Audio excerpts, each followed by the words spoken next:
Welcome to the Rock is George podcast. I'm your host, George Dionne, and this is episode 53. Thank you for tuning in on your favorite streaming app, on YouTube, or at knac.com. Who is the next Eddie Van Halen? For a few years, people have been saying it's Canadian guitar prodigy Jacob Deraps. And it's kind of hard to disagree with that. Jacob's been playing guitar in the vein of Eddie Van Halen since he was a very young kid. He's gearing up to release his first album. He's gotten together with a couple of great musicians. He's calling the band Deraps. Their self-titled debut comes out on June 17th. I had the chance to talk to him prior to the album's release. So here's Jacob Deraps of DERAPS. If I knew absolutely nothing about DERAPS, how would you describe the band's music to me? Definitely, I would say classic rock describes our music the best because it's got all the aspects of classic rock. It sounds, very organic, natural, raw, and it's guitar-based rock and roll, just like in the 70s and the 80s. So I would say that it's probably the best way to describe our music. Yeah. I definitely agree with 70s classic rock. I hear Sweet in there. I hear Van Halen. I hear those classic, analog vinyl guys. Exactly. That's what we were going after. We don't like the more generic and overproduced approach that we see in a lot of bands these days. I think it's great to hear a guitar that sounds distinct and natural and organic. It sounds like a wild animal. And the drum as well, it sounds like a drum. It doesn't sound like a big, massively overproduced thing. DERAPS is a power trio. It's you, William LaChance on bass, and Josh Gallagher on drums. How did you guys all come together? So starting with Josh, he's a drummer from Australia. So he was born there. He lives there. We met through YouTube because he found me on YouTube. I was playing these Van Halen covers, and he was playing covers as well, Van Halen covers. It's his favorite band as well, Van Halen. And he was doing drum covers, and he sent me a message one day, and he asked me if I wanted to do a collaboration. So I said yes. We started doing these videos. One day in 2017, I asked him if he wanted to come over to Quebec and do some shows with me. Festivals, bars, everything that we could do. And he agreed. So he flew all the way from Australia, came to Quebec, do some shows with me. William, he was my longtime friend. Since high school, we've been friends together, and he was playing guitar. So I asked him if he wanted to join me and Josh on the bass, and he agreed. So that's how it all started. Do you guys collaborate as far as the songwriting is concerned, or is it just something that you do primarily? So how it went was that me and Josh did everything on the album. William was not a part of the album. I'm going to explain to you why. Most of the songs on the album have been created through a lot of time. I had old demos from when I was 16 years old, that because I've been creating music forever, and I have all these voice memos and demos on my computer and stuff like that, which we took and made songs out of it. Me and Josh, he did a lot of the lyrics, and then I arranged everything and produced it ourselves. We created the songs, we recorded it ourselves in our home studios. We mixed it as well. Josh did basically all of the mixing on the album. So the only thing we didn't do is the mastering, which we're really, really proud of. So I played the bass, I played the guitar, did all the lead vocals and the back vocals. Josh did some lead vocals as well, a little bit of like co-lead vocals, did some background as well, background vocals and the drums. The process was so hard and long, and because me and Josh were working together on this from other sides of the planet. I was going to sleep and he was waking up.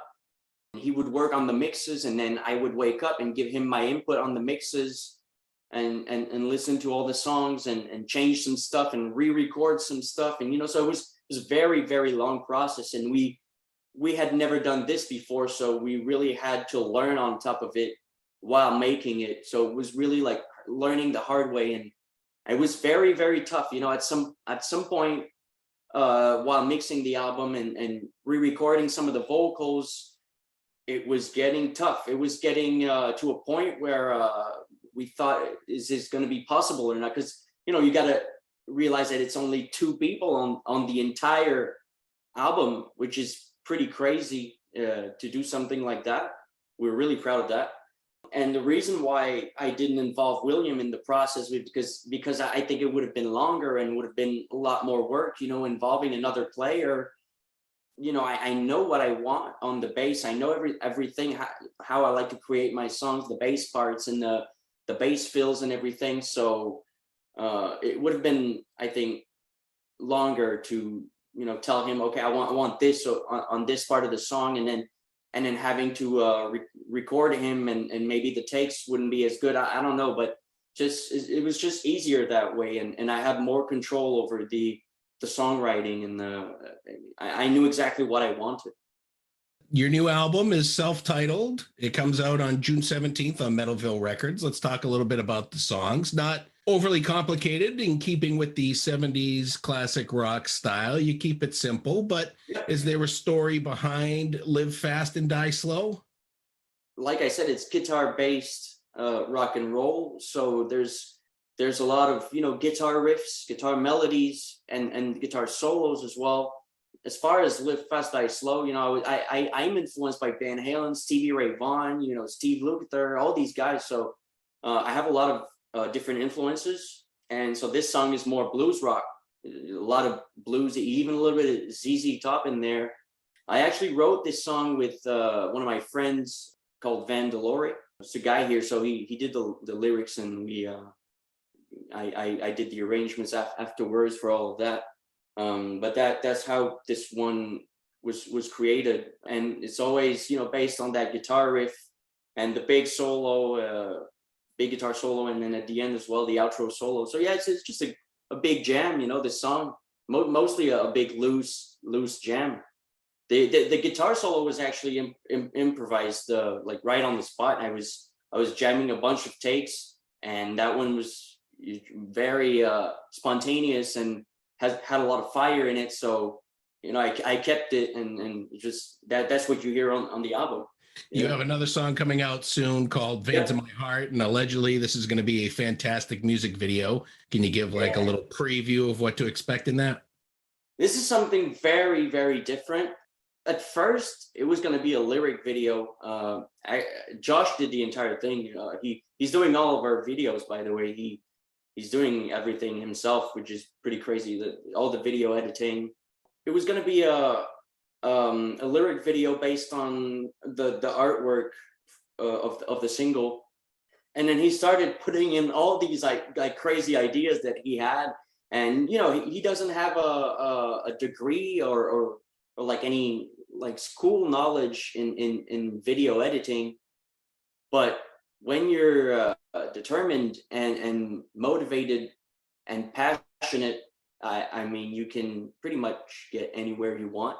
And when I saw that, I think he sent me that like last week or something. I saw that for the first time, the video. I was blown away. Like it's probably my favorite video so far. There's actually a lot of us as well in the video playing, so you can mix with the lyric video.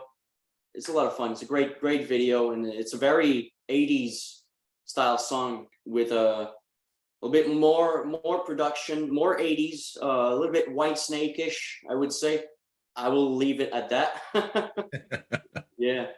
Well, I noticed that you covered the Sweets Ballroom Blitz, but you didn't cover anything by Van Halen. I mean, that's kind of your thing. I don't think we could just, you know, cover a Van Halen song and put it on our album, obviously, because it wouldn't really sound that different enough to put on an album. So I think Ballroom Blitz was a natural choice. It's a song that was possible for us to push like on steroid a little bit, so a little bit more energy, a little bit more guitar oriented with vocals a little bit different as well. So I think it was a cool cover, a cool song to make a little bit more like a party vibe. People have been comparing you to Eddie Van Halen since you were a teenager. Is there a lot of pressure behind that with your first album to kind of live up to that expectation they set for you early on? You know, I do it for fun. Van Halen was always an obsession and a lot of fun to try and get the sound and the playing that Eddie was doing at the time. It was always an obsession for me. I absolutely love Van Halen. You know, he's my hero, and there's something special going on when I hear Van Halen songs. When I hear Eddie playing and his tone, there's something completely different, like completely apart from other guitar players. So for me, it was always a lot of fun to try and recreate and just play the songs, because the songs are so good with such a great feel-good vibe. So it's always fun. And music, since I've ever started playing music, was always for the fun. So, and it's the same today. So I don't really care about the comparisons. I mean, it's great. Yeah, we obviously we have a Van Halen influence, a great one as well. Like it's a massive influence in our music and our songwriting. I'm not gonna hide it. I love it. I think it's great. And that's why I make music. I make music that I enjoy and that I like to listen to as well. So obviously there's going to be a lot of influences that I have. Have you ever met anybody from Van Halen? I haven't. I saw them live in 2012 here in Montreal for my 16th birthday. I remember the feeling, seeing Eddie. He was like in the room with us. It was such an incredible feeling, just to being able to think this guy, he was right there in front of me, and it's just kind of an emotional moment for me. I saw his guitar as well, the original Frankenstein, at the Met in New York. So that was also such a crazy emotional moment when you see this. And I was thinking, this guitar, that's what you hear when he was recording Eruption and all these great songs. It's pretty unbelievable. It's like there's energy in the place when you feel, you see this guitar, you feel something, and it's the same when I saw him live. He's my favorite band, and playing Hot for Teacher right in front of me. I mean, that was it. Yeah, my first concert was Van Halen. It was the Balance Tour, probably Right. somewhere in the late 90s. Fantastic show, and That's awesome. Yeah. I'll never forget it. I love that album as well. Great album, great sound. What does the touring situation look for Deraps, where you got one guy all the way on the other end of the earth? Well, right now we don't really know. With the past couple of years, there's nothing that really happened. But now that things are starting to open up and the album is releasing, we're looking forward to hopefully be able to tour probably around fall. So after the summer, hopefully we can go on tour. We're looking forward to it. We would love to tour the US, obviously. That would be the dream for us. And anywhere in the world, we wanna experience that for real, because we've never had a big tour, playing a lot and discovering new places. That's what we want to do. Excellent. Wanted to know how you got your deal with Metalville Records. I mean, they got some big names over there. They got Doro Pesh, and they got fellow Canadian Lee Aaron. So I wanted to see how you brokered that one. Yeah. So my manager, he works with Lee Aaron. He knew Metalville. He contacted them. I've got a few offers from other labels as well, and that one was great. And they loved the band, so I was confident, and I signed the deal, and that's how it happened. You have a pretty popular YouTube page where you do different guitar stylings, different guitar tones, cover songs, solos, lessons. Is this kind of what launched you into taking it to the next level of recording an album and getting out there and touring? Well, that's really how I started, I guess, my career. It was with YouTube. So I started posting videos when I was like something like 13 or so. I was doing Van Halen covers. And then I started, covering tons of 80s and 70s rock. And then when I started working with Josh, the possibility of creating a band and playing together and doing some shows, started. It started being possible for us. It started to become something real. So we made it happen. It was natural for us to start working on our own music because, like I said earlier, when I've always been creating stuff. So whenever I pick up a guitar, I start playing. I have this, I'm just jamming on my guitar and I start creating riffs and I mess around and things come up, and so it was kind of natural for us to go that direction. You are the 2016 winner of the Dweezil and Frank Zappa Fellowship Award. What exactly is that award? So I got a call from Dweezil at some point, and he was like, "Hey, I've nominated you for the Dweezil and Frank Zappa Fellowship Award." I was like, "Okay, great. Let me know." So and then he reached back to me and he was like, "Congratulations, you're the winner." And I didn't really know what to expect, so he started telling me about what it implied. It was surreal for me. So they flew me to Montana in the US, and it's like a big festival workshop kind of thing where a lot of big artists, they go there on kind of like vacation, and there's a lot of shows and people stay there. It's like how would I say that? There's like a main lodge and a little bit of little cabins where you can sleep in around the lake.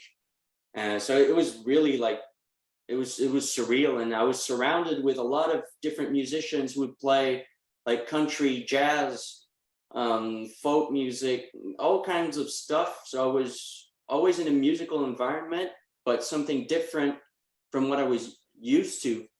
And we would always get together and jam in the room, or anywhere, outside or doing stuff, together.